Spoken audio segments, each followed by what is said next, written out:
Hi friends, இன்னைக்கு நம்ம PVR சுவி cooking சேனல்ல பால் புட்டிங் எப்படி செய்யறதுன்னு பார்க்கலாம் வாங்க. நம்ம அடுப்பு ஆன் பண்ணி இந்த மாதிரி ஒரு கடாய் வச்சுக்கலாங்க. 1/4 லிட்டர் பால் எடுத்துருக்கிறேன், 250 மில்லி எடுத்துருக்கிறேன். கடாயில் சேர்த்துக்கலாங்க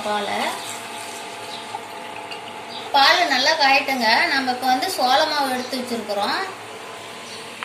1 ஸ்பூன் சோள மாவு எடுத்து வச்சிருக்கிறோங்க. தேவையான அளவு தண்ணி ஊற்றி நைஸாக கரைச்சிக்கலாங்க.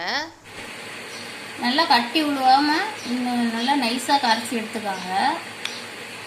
இப்போ பாருங்கள், நம்ம கட்டி இல்லாமல் நல்லா கரைச்சிருக்கோம். இப்போ பாருங்கள், பால் நல்லா காஞ்சிருச்சு. நம்ம கரைச்சி வச்சிருக்கிற சோள மாவை இதில் சேர்த்துக்கலாம்.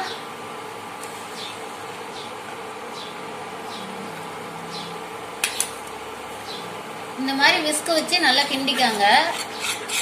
நல்லா கை விடாமல் கிளறிக்கிட்டே இருங்க. அப்போதான் அடி பிடிக்காம இருக்கும். இந்த அளவுக்கு கிளறி விட்டுட்டே இருங்க. இப்போ பால் பாருங்க, நல்லா ஓரளவுக்கு திக்காகிக்கிட்டே வருது.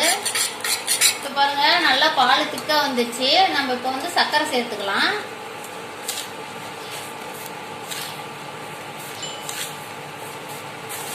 நான் 4 ஸ்பூன் அளவுக்கு சர்க்கரை சேர்த்துக்கிறேங்க. நீங்கள் எவ்வளோ செய்கிறீங்களோ அந்த அளவுக்கு தகுந்த மாதிரி சர்க்கரை சேர்த்துக்காங்க. இப்போ பாருங்கள், நல்லா திக்காக வந்துடுச்சு. நம்ம இப்போ ஒரு 4 ஏலக்காய் எடுத்து பொடிப்பு செய்து வச்சுருக்கிறோம். இப்போ சேர்த்துக்கலாம் இதுலேயே.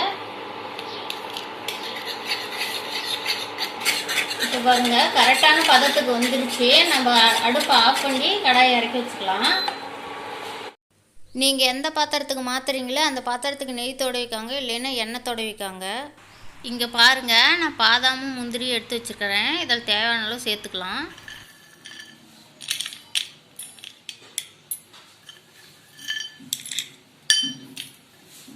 நம்ம காய்ச்சின பாலை இதில் ஊற்றிக்கலாங்க. அந்த கப்பில்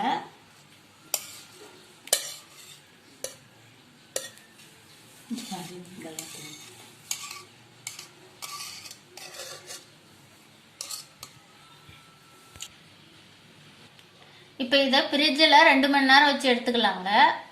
இப்போ ஃப்ரிட்ஜில் 2 மணி நேரம் வச்சு எடுத்துட்டு வந்துட்டோங்க. இப்போ எப்படி இருக்குதுன்னு பார்க்கலாம் வாங்க. இந்த மாதிரி சைடில் கத்தி விட்டு நல்லா எடுத்து விட்டுக்காங்க. அப்போ தான் நமக்கு நல்லா வரும்.